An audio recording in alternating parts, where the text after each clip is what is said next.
I'm Matthew Mugno. And I'm Connor Court. We're here in Lake Placid, New York, covering the ECAC Men's Ice Hockey Championship. We'll also be recapping the men's and women's basketball programs down in Atlantic City.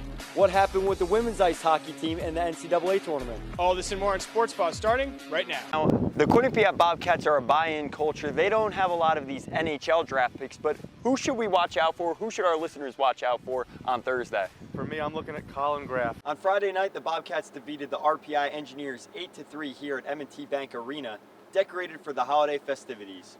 Around the holiday season, family comes into mind for many.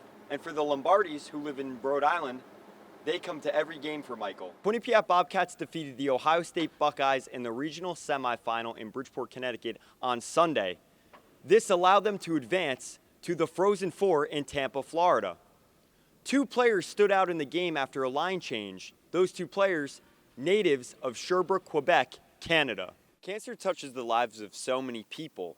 The month of November designated to No Shave November and Hockey Fights Cancer, an initiative created in 1998 by the National Hockey League to raise cancer awareness funds. Cats won 4-1 this evening in Hamden over the Princeton Tigers. The result? Second to the significance of the evening. Tonight, the Bobcats donned the Salute to Service uniforms, Veterans Day having been on November 11th. Which individual player stood out to you? It was certainly Yanni Peretz. I think the Sherbrooke boys stood out. That line and adjustment that Rand Pecknold had made within his lineup, moving Desi Burgard up, that was a big move to help that Brind'Amour and DeYoung line.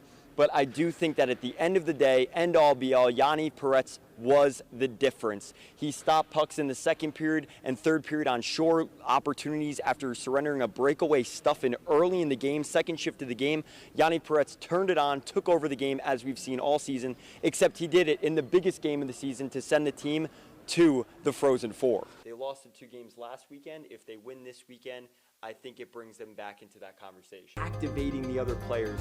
Those are all the things that makes Zach Metsa the player he is and the player that's so valuable to the Bobcats as they pursue a White Law championship, an ECAC conference championship that they've been there the last 2 years. And a player like Metsa in his prime, playing like this, keeping it simple, will help them win for the first time in potentially 3 seasons.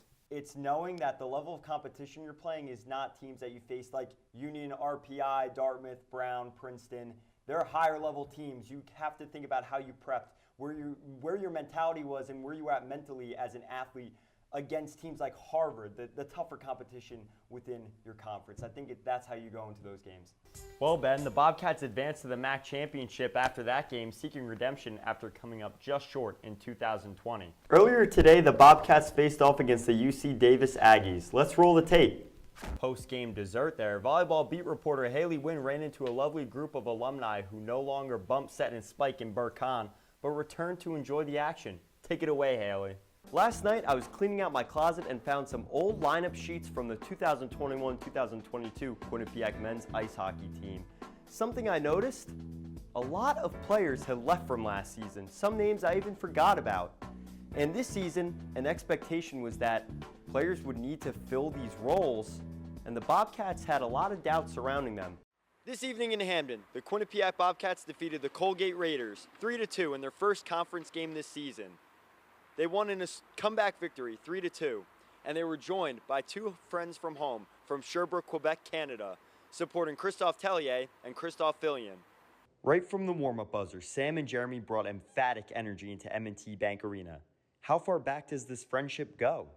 Well, we've known him since we're 6 years old. We used to play hockey when we were younger, and as we grew up, we always played together. So and then they went to play in the BCHL. And I went in the AJHL, so we split over there, but yeah. Well, we had nothing to do this weekend. We had a week off, so we drove. It's only a 5-hour drive from Montreal, so we came here to see him play and Christophe Fillion too. The Bobcats mounted a comeback on the back of 3 power play goals.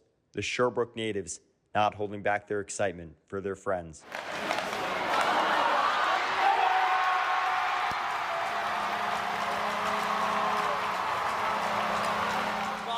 Come after Christmas or during a playoff because we like it here. Same with him. I'm going to come with him. We're coming in duo. The number 7 Quinnipiac Bobcats take on the number 20 Cornell Big Red in their next matchup. We'll see if the boys from Sherbrooke can bring them good luck as they're here another night. I'm Matt Mugno, reporting from M&T Bank Arena for Q30 Sports. Some 3,000 fans attended Game 2 of the ECAC quarterfinal where the Bobcats swept the Yale Bulldogs. But one fan in the building has witnessed the entire history, game by game, here at M&T Bank Arena for the last 17 seasons. His name, Mark Pearson. Bobcat Nation himself has witnessed every single home game for the last 16 years. A casual fan will recognize him waving his flag after a Bobcats goal. Basically, this building and this team sold me. I grew up here in Hamden, which is a hockey town, but I was never a skater, therefore I was never really into hockey. It's the day it opened in January 2007.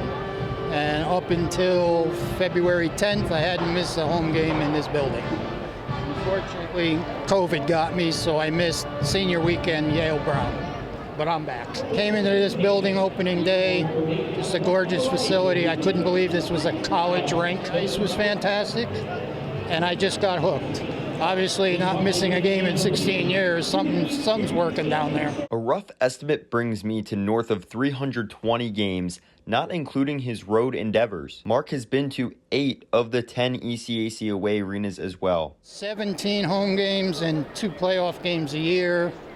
It was 12 full seasons and a half season. There's a lot of familiar faces, year after year after year. I'm not the only one. There's a lot of dedicated season ticket holders that follow this team. In this building would have to be the overtime win against Cornell, I believe in 2012. As a Bobcat fan, would be the 5 overtime win at Union in Game 1 of a quarterfinal. The man jumping for joy in what stands as the second longest game in college hockey history is Mark, the most passionate fan of the Bobcats. The Quinnipiac Bobcats will be playing against the Colgate Raiders in Lake Placid in the ECAC semifinal matchup. For Q30 Sports, I'm Matt Mugno.